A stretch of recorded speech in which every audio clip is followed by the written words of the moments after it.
الرحمن الرحیم۔ عزیزان گرامی، تاریخ انبیاء کے جھروکے اور فضائل آل محمد کی جھلکیاں یا عظمت علم و علماء، اس عنوان سے گفتگو کا سلسلہ جاری ہے جو آج اپنے چھٹے مرحلے میں وارد ہو رہا ہے۔ میں نے آپ کے سامنے یہ عرض کیا اور بار بار عرض کرتا رہوں گا کہ پوری تاریخ بشریت میں خالق کائنات نے جب بھی کسی کو کسی پر فضیلت اور برتری عطا کی ہے تو معیار برتری علم کو قرار دیا ہے۔ عزیزان گرامی، مجلسی انداز میں جو گفتگو آپ کے سامنے قرآنی تاریخ کے عنوان سے چل رہی ہے، اس کا لب و لباب صاحبان خرد محسوس کر رہے ہیں کہ مسلسل جو تاریخ پیش ہو رہی ہے اس کا نتیجہ یہی سامنے آ رہا ہے کہ اللہ نے اپنے نبیوں کو ولیوں کو اور نبیوں کو جب برتری عطا کی ہے دوسروں پر تو علم کی بنیاد پر برتری عطا کی ہے۔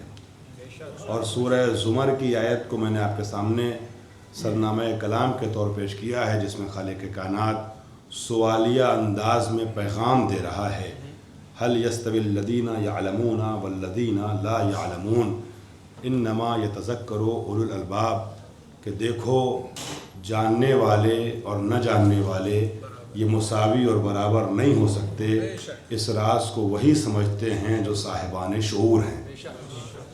عزیزان محترم، اللہ تعالیٰ نے فرشتوں پر جو برتری عطا کی جناب آدم علیہ السلام کو تو معیار برتری علم کو قرار دیا۔ جناب نوح علیہ السلام کی نبوت جو باقی رہی، جناب نوح کی صلاحیتیں جو باقی رہیں، جناب نوح کی زبان میں اثر جو باقی رہا، وہ اس وجہ سے باقی رہا کہ جہالت کی دہلیز میں وارد ہونے سے پہلے اپنے کو روک لیا۔ تاریخ آپ کے سامنے ہے، میں نے اشارے کیے ہیں۔ عزیزان گرامی، اب یہ سلسلہ چلا آگے بڑھا اور میں نے کل کے مجلس میں عرض کیا تھا کہ جناب نوح کی عظیم تاریخ گزرنے کے بعد جناب ہود، جناب صالح اور جناب لوط جیسے انبیاء کی تاریخ آگے بڑھی، جنہوں نے شریعت نوح علیہ السلام کو آگے بڑھایا، یہاں تک کہ پھر تاریخ بشریت کا ایک بہت بڑا نام سامنے آتا ہے، مورث اعلی پیغمبر بانی کعبہ جناب ابراہیم علیہ السلام۔ سلامت رہیں حضرات، ماشاءاللہ قرآنی فضا میں اب غدری انداز میں میرے ساتھ چل رہے ہیں۔ عزیزان گرامی، اب جناب ابراہیم کی تاریخ کا میں نے کل آغاز کیا تھا۔ ابراہیم کی قرآنی تاریخ وہ ہے کہ اگر کسی حد تک بھی حق ادا کرنا ہو تو میرے جیسے ادنا خطیب کو بھی ایک اشرہ چاہیے تاریخ ابراہیمی اور فضائل نبوی پیش کرنے کے لیے، مگر میں کوشش کروں گا کہ جلد از جلد اس تاریخ کو سمیٹا جائے تاکہ اگلے مرحلے میں وارد ہوا جا سکے۔ عزیزو، میں نے عرض کیا تھا کہ جناب ابراہیم بابل میں پیدا ہوئے، مصر، فلسطین، حجاز، ہر طرف کا سفر کیا۔ یہ مڈل ایسٹ کا بہت بڑا علاقہ، عرب سے لے کے افریقہ تک تمام جناب ابراہیم نے اپنی عظمتوں کا کلمہ پڑھوایا۔ اور عزیزان گرامی، میں نے کل داستان براہیمی پیش کرتے ہوئے توحیدی جلووں کو آپ کے سامنے بکھیرنے کی کوشش کی، اور جناب ابراہیم نے اپنے زمانے میں رائج 5 طرح کے باطل خداؤں کے بطلان پر خط بطلان، 5 طرح کے خداؤں کی پرستش پر خط بطلان کھینچا تھا۔ بت پرستی کو برہان سے باطل ثابت کیا، ستارہ پرستی کو برہان سے باطل ثابت کیا، سورج پرستی کو برہان سے باطل ثابت کیا، قمر پرستی کو برہان اور دلیل سے باطل ثابت کیا، آدم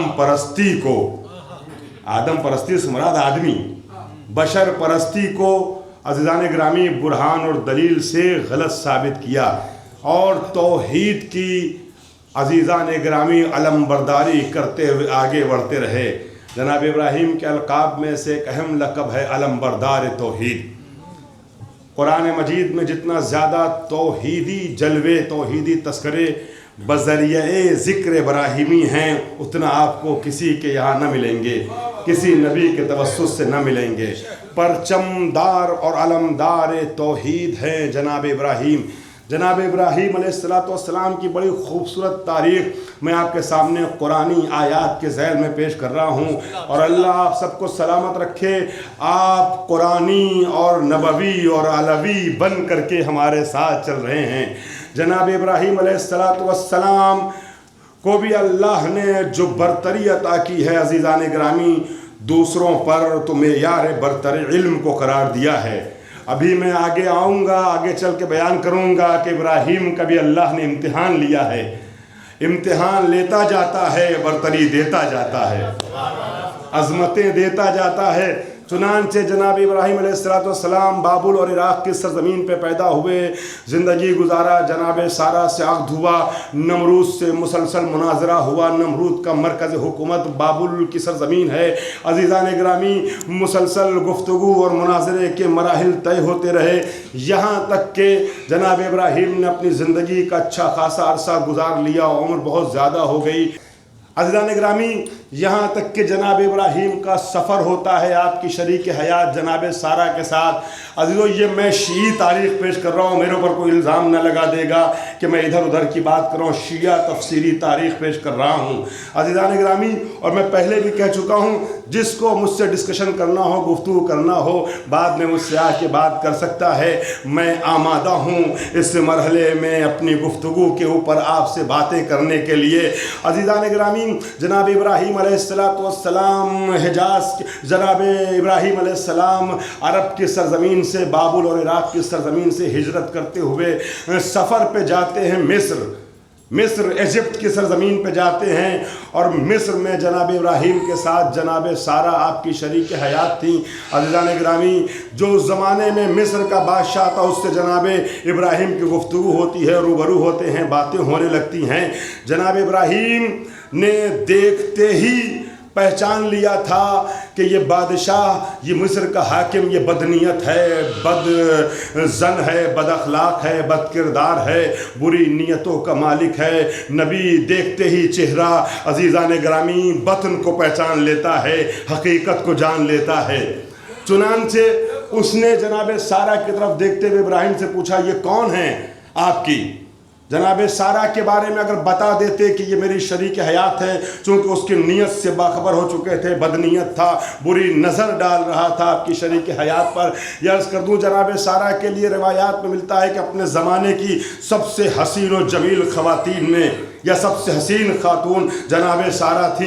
نبی کی شریک حیات اور نبی کی ماں کے بارے میں گفتگو کرتا ہوا آگے بڑھ رہا ہوں۔ میں لفظوں کی احتیاط کرنا چاہتا ہوں، کہیں اگر احتیاط کا دامن ہاتھ سے چھوٹ گیا تو آپ مجھے معاف کیجئے گا۔ کوشش اپنی طرف سے یہ ہے کہ حد ادب برقرار رہے۔ توجہ چاہ رہا ہوں، اپنے زمانے کی سب سے حسین و جمیل خاتون جناب سارا، اب جناب سارا پہ مصر کے بادشاہ کی، حاکم کی جب نظر پڑی تو اس کی نیت خراب ہونے لگی۔ جناب ابراہیم سے پوچھتا ہے کہ یہ ہیں کون؟ اگر جناب ابراہیم یہ بتا دیتے، عقیدہ عزیزان گرامی اپنا سنو، اور تقیے کے عقیدے پہ باقی رہنے والوں، آج کی اس مجلس کو، اس جملے کو تحفے کے طور پہ ذہنوں میں محفوظ کر لینا، اور جو لوگ بھی جہاں بھی میرے بھائیوں تمہیں ملے اور تمہارے عقیدہ تقیہ کے خلاف بولتے ہوئے نظر آئیں تو ان کو جناب ابراہیم کی یہ داستان سنا دینا، قرآنی داستان بتا دینا۔ عزیزان اکرامی، ہوا یہ کہ اگر جناب ابراہیم یہ بتا دیتے کہ یہ میری بیوی ہے، تو ابراہیم کو پتا تھا یہ مجھے قتل کر دے گا۔ اب اپنی جان کی حفاظت کے لیے ابراہیم نے تقیہ کیا۔ کیا سن رہے میرے بھائیوں؟ میں تقیہ پر قرآنی دلیل دے رہا ہوں آپ کو۔ عزیزان گرامی، ابراہیم نے یہ کہا کہ یہ میری بہن ہے، توریے سے کام لیا اور ذہن میں خواہر دینی مراد لیا۔ جان بچانے کے لیے جھوٹ بولنا جائز نہیں ہے میرے نوجوانوں، میرے بچوں، میرے بھائیوں سنو، جان کی حفاظت کے لیے، جان مال عزت و آبرو کی حفاظت کے لیے جھوٹ بولنا کئی بار واجب ہو جاتا ہے۔ میں کچھ عرض کر رہا ہوں عزیزان گرامی، جناب عمار یاسر کا قرآن میں تذکرہ، آپ خوبصورتی سے میرے ساتھ آنے لگے تو سن لیجئے ایک آیت۔ جناب عمار یاسر تذکرہ ہے، ان کے والدین نے جناب سمیہ اور جناب یاسر نے ظاہری طور پہ تقیہ نہ کیا تو دونوں قتل کر دیا گیا، اور کس بے دردی سے مارا گیا ہے، بیٹے کو جناب عمار کو کھمبے میں باندھ کر کے ان کے سامنے ماں کی توہین کرتے ہوئے کیسے قتل کیا گیا ہے، اسے عزیزان گرامی بیان کرتے ہوئے بھی انسان کے رونگٹے کھڑے ہونے لگتے ہیں۔ پہلی شہیدہ راہ اسلام سمیہ، اب ایسے حالات میں وہ تو شہید ہو گئے، انہوں نے تو جرأت سے کام لیا، قابل تعریف ہے، مگر عزیزان گرامی عمار یاسر نے اپنے ایمان کو چھپا لیا، دل میں کچھ تھا، جان کی بقا کے لیے زبان پہ کچھ آ گیا، روتے ہوئے نبی کے پاس آئے، یا رسول اللہ میں نے اپنے عقیدے کے خلاف کافروں کے سامنے بول دیا، میں بہت شرمندہ ہوں۔ وہ شرمندہ تھے مگر قرآن کی آیت آ گئی، اِلَّا وَمَنْ اُكْرِهَا وَقَلْبُهُ مُطْمَئِنٌ بِالْإِيمَانِ، اے نبی اس کو بشارت دے دیجئے یہ جنتی ہے، کہ جو مجبور ہو جائے تو مجبور ہو کر کے زبان سے کچھ کہہ دے، البتہ اس کا دل مطمئن ہوتا ہے ایمان کے ساتھ۔ اسی کو تقیہ کہتے ہیں، اسی کو تقیہ کہتے ہیں جو جناب عمار یاسر نے کیا۔ چنانچہ جناب ابراہیم نے تقیتاً اپنی جان کی بقا کے لیے یہ نہیں کہا میری بیوی ہے، بلکہ یہ کہا کہ میری بہن ہے۔ عزیزان محترم، اب ہوا یہ کہ مصر کا بادشاہ جناب ابراہیم چلے آتے ہیں، جناب سارہ چلی آتی ہیں، وہ کچھ دن قیام ہے نا، سامنا ہوتا ہے۔ روایات میں یہ ہے کہ مصر کے بادشاہ کی نیت تو خراب تھی، اس نے جناب سارہ کی طرف ہاتھ بڑھانا چاہا، ان کو چھونا چاہا، اس کا ہاتھ شل ہو گیا، ایب نارمل ہو گیا، اپاہج ہو گیا، مفلوج ہو گیا، ہاتھ کام نہیں کر رہا ہے۔ اس نے محسوس کیا کہ شاید ان کی دعا میں کچھ اثر ہوگا، ہو سکتا ہے اللہ والی ہیں، کا دعا کر دی میرا ہاتھ ٹھیک ہو جائے۔ دعا کیا سارہ نے، ہاتھ ٹھیک ہو گیا۔ اس کے بعد پھر بدنیت کی نیت خراب ہوئی، دوبارہ پھر ٹچ کرنا چاہا، پھر ہاتھ شل ہو گیا، بیکار ہو گیا۔ عزیزان گرامی پھر وہی کہا کہ دعا کر دیجئے، اب ایسی حرکت نہیں کروں گا۔ پھر دعا کی جناب سارہ نے اللہ سے، اس کا ہاتھ پھر ٹھیک ہو گیا۔ تیسری بار پھر اس نے یہ حرکت کی، اور اب واقعاً صدق کے نیت سے عظمت جناب سارہ اور ابراہیم کا اعتراف کرتے ہوئے، معافی مانگتے ہوئے کہتا ہے توبہ کرتا ہوں، میں سمجھ گیا ہوں کہ آپ اللہ کی خاص کنیز ہیں۔ اور اب کہتا ہے دعا کر دی، اب صدق کے دل سے دعا کی درخواست کی، توبہ کی، جناب سارہ نے پھر دعا کی، اس کا ہاتھ پھر کام کرنے لگا، پھر ٹھیک ہو گیا۔ اب جناب سارہ کے بارے میں اس کو پتا چل چکا تھا کہ کوئی معمولی خاتون نہیں ہے، کوئی ایسی خاص رتبے والی خاتون ہے کہ تین بار ان کی دعا کو اللہ نے قبول کیا ہے۔ اب جب جناب ابراہیم مصر سے بابل اور عراق، یا اس زمانے میں فلسطین میں زندگی گزارنے لگے تھے، فلسطین واپس آنے لگے، تو اس بادشاہ مصر نے بہت سے تحفے تحائف ہدیے دے کر کے بھیجا، میں آپ کو کہیں لے جانا چاہ رہا ہوں۔ عزیزان گرامی ہدیے اور تحفے تحائف بھیجے، ان تحفوں میں اس زمانے میں مصر میں ایک خاتون جو کنیزی کے سٹرکچر میں تھی مگر اس کی عفت اور پاک دامنی پورے مصر مشہور تھی، وہ کنیز ہدیے کے طور پہ دی جس کا نام ہاجرہ ہے۔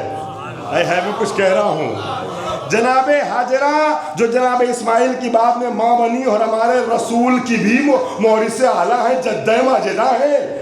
توجہ چاہ رہا ہوں، ہمارے ائمہ انہی کی نسل سے ہیں۔ عزیزان گرامی اب یہ ماحول مشیت کی طرف سے تیار کیا گیا تھا، پورے مصر کی سب سے پاک و پاکیزہ اور عفت والی خاتون اللہ نے کنیزی کے ڈھانچے میں ڈھال کے اپنے ولی ابراہیم کی شریک حیات سارہ تک بھیجا ہے۔ بالکل اسی طریقے سے عزیزان گرامی یہ اہتمام ہوا ہے جیسے ہمارے زمانے کے امام کی والدہ، روم کی شہزادی، ارے میں کچھ کہہ رہا ہوں، روم کی شہزادی جناب نرجس خاتون کو جو جناب عیسیٰ کے خاندان سے تھی، کنیزی جنگ ہوتی ہے، جنگ میں کنیزی کے اسٹرکچر میں اور ڈھانچے میں ڈھال کر کے بغداد کی سرزمین پہ لایا جاتا ہے، اور امام علی نقی علیہ السلام اپنے قاصد کو بھیجتے ہیں، وہ جا کے بازار سے قیمت دے کے لاتا ہے، امام حسن عسکری کی شریک حیات قرار دیتے ہیں تاکہ حجت خدا کا نرجس خاتون کے بطن سے ظہور ہو سکے۔ نہیں، آپ نے غور نہیں کیا ذہن گرامی۔ ایک صلوات پڑھے پر محمد و آل محمد۔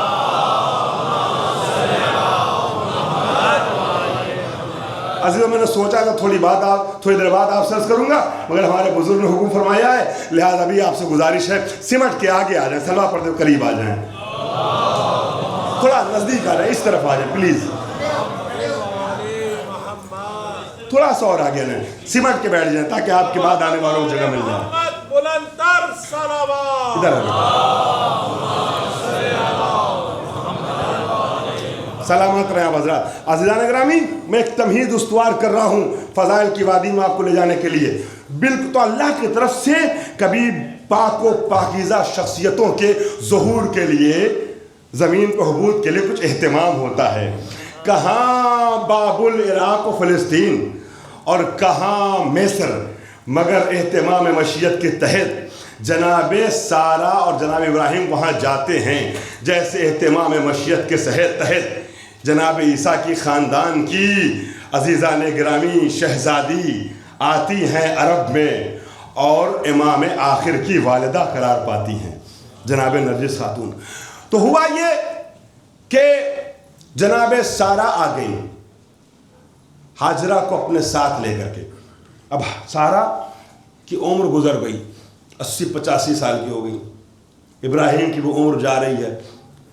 سارہ کو اور ابراہیم کو اللہ نے اولاد نہیں دی ابھی تک۔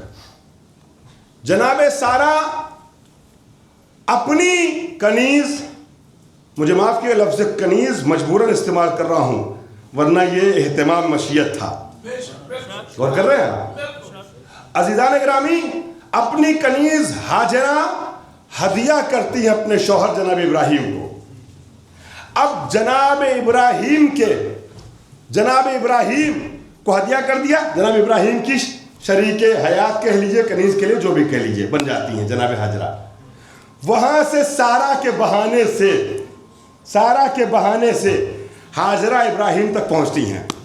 اب ابراہیم کے ساتھ شریک کے طور سے رہتی ہیں، یہاں تک کہ اللہ تعالیٰ ہاجرہ کے بطن سے جناب ابراہیم کو اسماعیل عطا کرتا ہے۔ میں نبیوں پر اماموں کے نام جو ہے نا جلدی کی وجہ سے اگر بغیر القاب کے، بغیر علیہ السلام وغیرہ کے لے جاؤں، بغیر جناب کے لے لوں تو مجھے معاف کیجیے گا، اپنے ذہنوں میں وہ القاب لاتے رہیے گا۔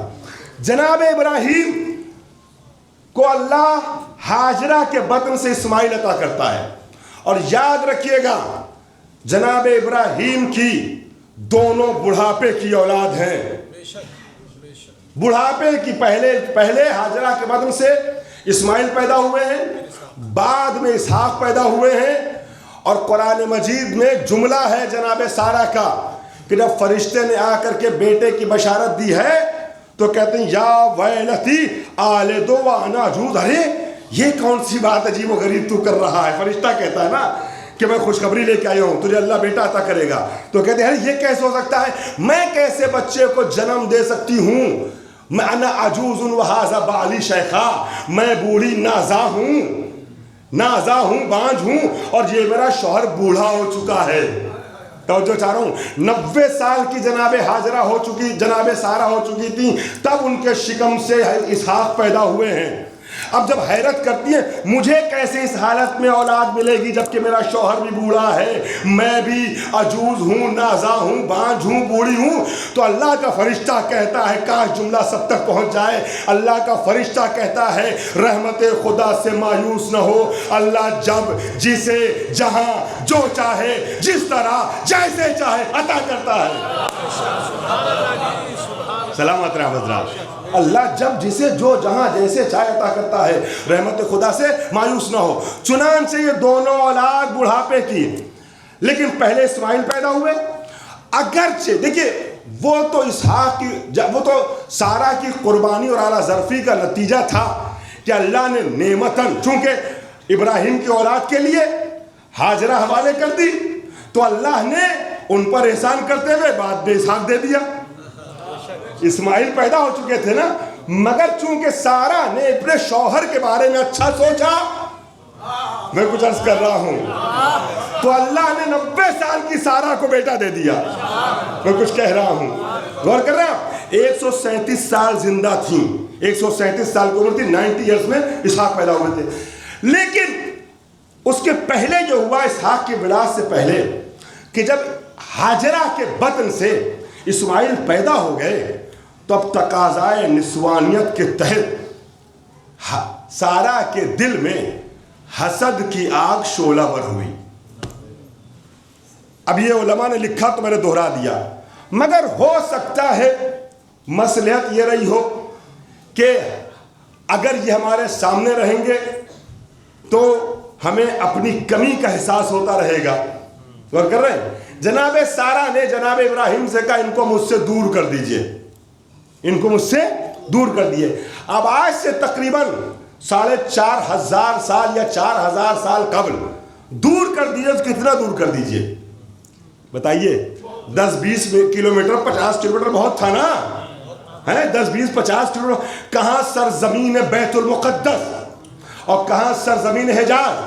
اب جب سارا نے کہا مجھ سے دور کر دیجئے تو ہاجرہ کو ایک شیرخوار بچے کے ساتھ لے کر کے ابراہیم سرزمین حجاز پہ آتے ہیں، مکے کی سرزمین پہ آباد کرتے ہیں. میں کچھ عرض کر رہا ہوں عزیزان گرامی، پوری تاریخ پیش کروں، تاریخ کنیکٹڈ ہے.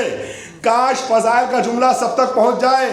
بھائی سارا نبی کی ماں ہے، توجہ چاہ رہا ہوں. سارا تاریخ انسانیت کی 10 مقدس ترین خواتین میں شمار ہوتی ہیں. اب سارا نے جو حسد کیا اس کی وجہ سن لیجئے. کبھی کبھی بڑے بڑے لوگوں کی چھوٹی چھوٹی غلطیاں بڑے بڑے فائدے اپنے پیچھے لیے ہوتی ہیں. عزیزان میرے ساتھ چلیے گا، میرے ساتھ چلیے گا، مجھے لطف آئے گا، مجھے بات کرنے میں آسانی ہوگی. پورا میرے ساتھ چلا، جملہ دوہرا رہا ہوں. کبھی کبھی بڑے بڑے لوگوں کی چھوٹی چھوٹی غلطیاں بڑے بڑے فائدے اپنے پیچھے لیے ہوتی ہیں. توجہ، جناب آدم علیہ السلام کو خلق کیا تھا زمین کے لیے، مگر اتارا جنت میں. اگر بغیر بہانے کے زمین پہ بھیج دیتا تو آدم کو تقاضائے بشریت کے تحت شکوے کا حق ہو جاتا. میری خطا کیا ہے، لہذا آواز دی لا تقرب هذه الشجرة، اس درخت کے قریب نہ جانا. درخت کے قریب چلے جاتے تو گنہگار ہو جاتے. معصوم گناہ نہیں کرتا، نبی گناہ نہیں کرتا، لیکن ترک اولا ہوا کہ درخت کا پھل کھا لیا، پھل کھایا، ترک اولا ہوا. اللہ نے کہا تم دونوں زمین پہ اتر جاؤ. بھائی یہ آدم کی چھوٹی سی غلطی، توجہ چاہ رہا ہوں، نبی کے لیے لفظ غلطی کا استعمال بھی غلطی ہے، مگر زبان کی تنگی کی وجہ سے غلطی کا لفظ کہہ رہا ہوں ترک اولا کے لیے. یہ چھوٹی سی غلطی اپنے پیچھے کتنے بڑے فائدے لیے ہوئے تھی. اگر وہ پھل کھاتے نہیں تو زمین پہ آتے نہیں، نسل بشریت آگے نہ بڑھتی، کاروان ہدایت چلتا نہیں. تو آپ نے محسوس کیا کبھی کبھی بڑے بڑے لوگوں کی چھوٹی چھوٹی غلطیاں بڑے بڑے فائدے اپنے پیچھے لیے ہوتی ہے. تو جناب سارا نے جو حسد کیا عزیزان گرامی، اس کا کتنا بڑا فائدہ تھا. علی والو، مولود کعبہ کے عاشقو، میرے ساتھ آ جانا، مجھے اچھا لگے گا. عزیزان گرامی، سارا نے جب کہا تھا مجھ سے دور کیجئے تو 10-20 کلومیٹر بہت تھا، مگر کہاں سرزمین فلسطین، کہاں سرزمین مکہ، یہاں لا کے بسانے کی وجہ کیا ہے؟ بات دراصل یہ ہے کہ اسی مکے کی سرزمین پہ عزیزان گرامی نسل اسماعیلی سے ایک عظیم انسان کو آنا ہے جس کا نام ابو طالب ہوگا. ایک عظیم خاتون کو آنا ہے جس کا نام فاطمہ بنت اسد ہوگا، اور ان دونوں کے انضمام سے ایک بچہ پیدا ہوگا جس کا نام علی ہوگا، اور علی کو آنا خانہ کعبہ میں ہے.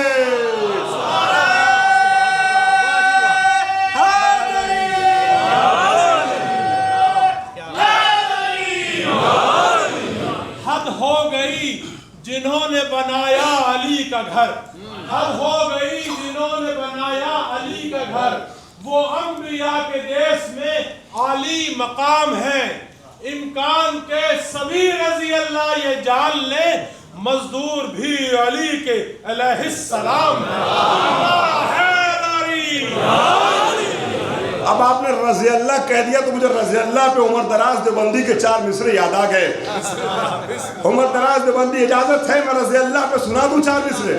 آپ کا ذوق شعری دیکھا ہے۔ محمد مصطفیٰ تو عام انسانوں کے جیسے ہیں، محمد مصطفیٰ تو عام انسانوں کے جیسے ہیں، مگر خود پیر ہیں، مرشد ہیں، حضرت ہیں، ولی اللہ۔ محمد مصطفیٰ تو عام انسانوں کے جیسے ہیں، مگر خود پیر ہیں، مرشد ہیں، حضرت ہیں، ولی اللہ۔ تمہارا کون سا مسلک ہے صاحب یہ تو بتلاؤ، تمہارا کون سا مسلک ہے صاحب یہ تو بتلاؤ۔ حسینی بھی رضی اللہ، یزیدی بھی رضی اللہ۔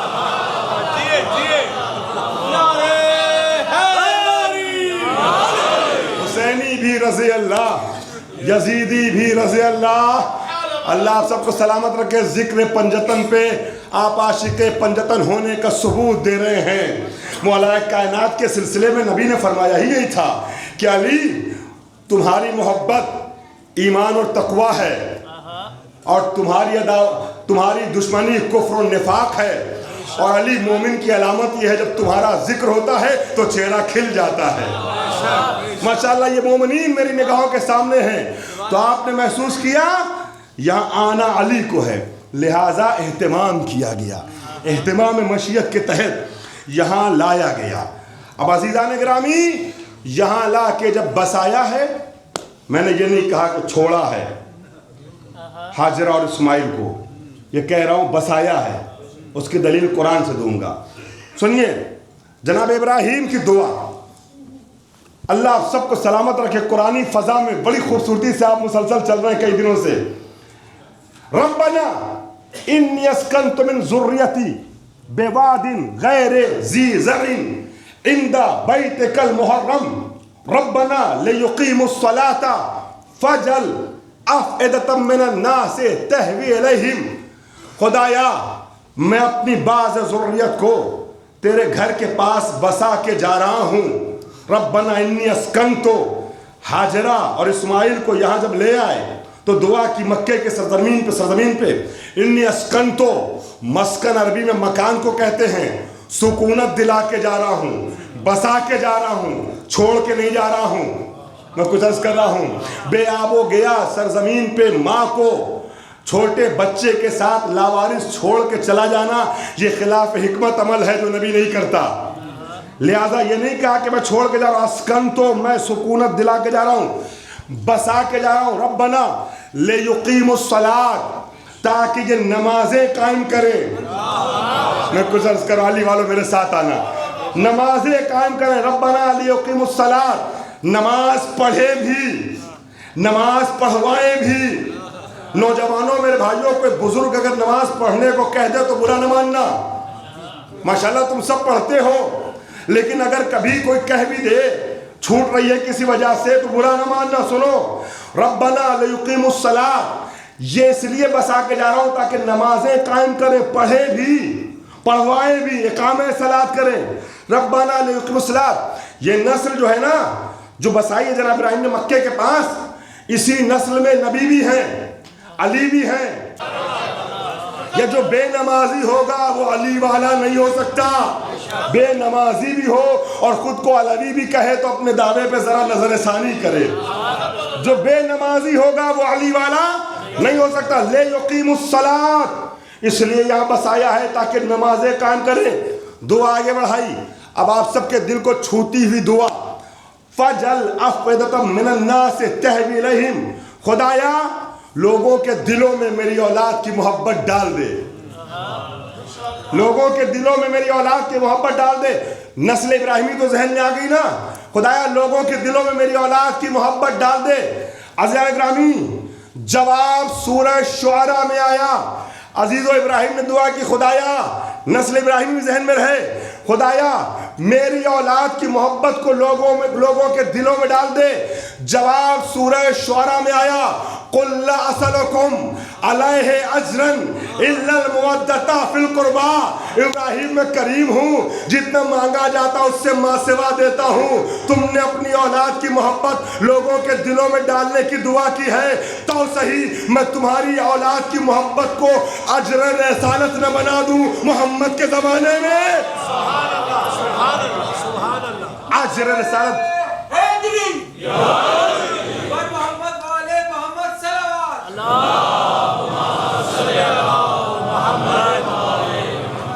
اگر میں آپ کے دل کو چھوتا ہوا جملہ کہنا چاہ رہا ہوں، اگر سننے کو آمادہ ہیں تو ہمارے بھائی کا ساتھ دیتے ہوئے سب بآواز بلند صلوات پڑھیں۔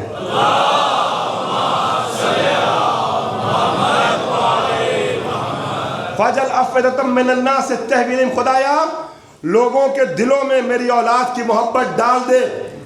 اچھا، اللہ نے کہا کہ ہم تمہاری اولاد کی محبت کو اجر رسالت بنائیں گے محمد کے زمانے میں۔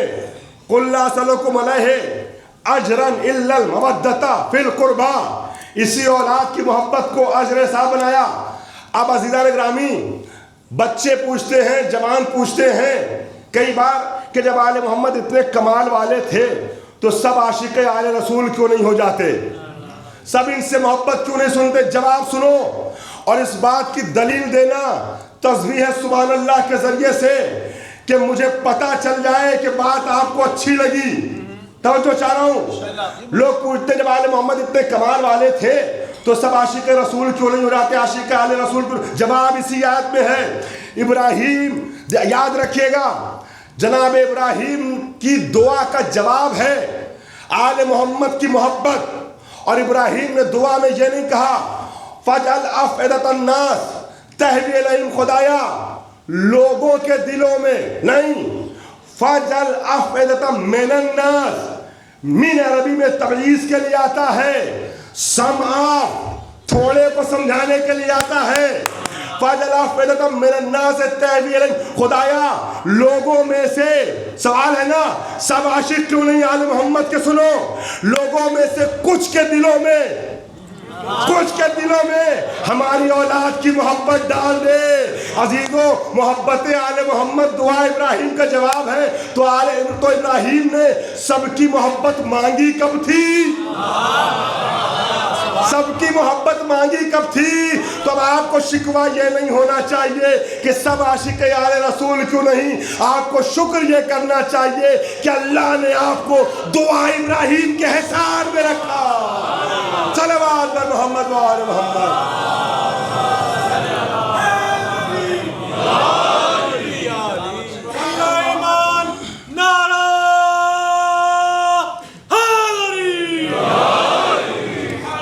خطابت کے انداز میں بول رہا ہوں، مگر جہاں جہاں بھی بھائیوں تک میری آواز پہنچ رہی ہو، آپ قرآنی پیغام سمجھ کے سن لیجئے گا۔ لا ینال عہد الظالمین، اسی قرآن میں جناب لقمان نے اپنے بیٹے کو نصیحت کی، اللہ نے نقل کیا ان الشرک لظلم عظیم، اے میرے بیٹے شرک نہ کرنا، سب سے بڑا گناہ شرک ہے۔ چھٹے امام نے فرمایا ہے اللہ ہر گناہ معاف کر سکتا ہے مگر دو گناہ کی معافی ممکن نہیں ہے، ایک ماں باپ کو اذیت پہنچانا، دوسرے اللہ کا شرک کرنا۔ قرآن نے کہا ان الشرک لظلم عظیم، جیسے ابھی میرے ساتھ آئے تھے، کاش آپ سب میرے ساتھ دوسرے جملے پہ آ جائیں۔ ان الشرک لظلم عظیم، سب سے بڑا گناہ شرک ہے۔ شرک ہے، جس قرآن نے یہ کہا کہ سب سے بڑا گناہ شرک ہے، اسی قرآن نے امامت کے لیے کہا لا ینال عہد الظالمین، میرا عہدہ گنہگاروں تک نہیں پہنچ سکتا۔ اب مجھے دنیا انصاف سے بتائے، امامت کا مستحق وہ ہوگا جو 60 سال تک آغوش کفر و شرک میں رہا ہو، یا وہ ہوگا جو پیدا ہو تو دست رسالت پہ قرآن سنائے۔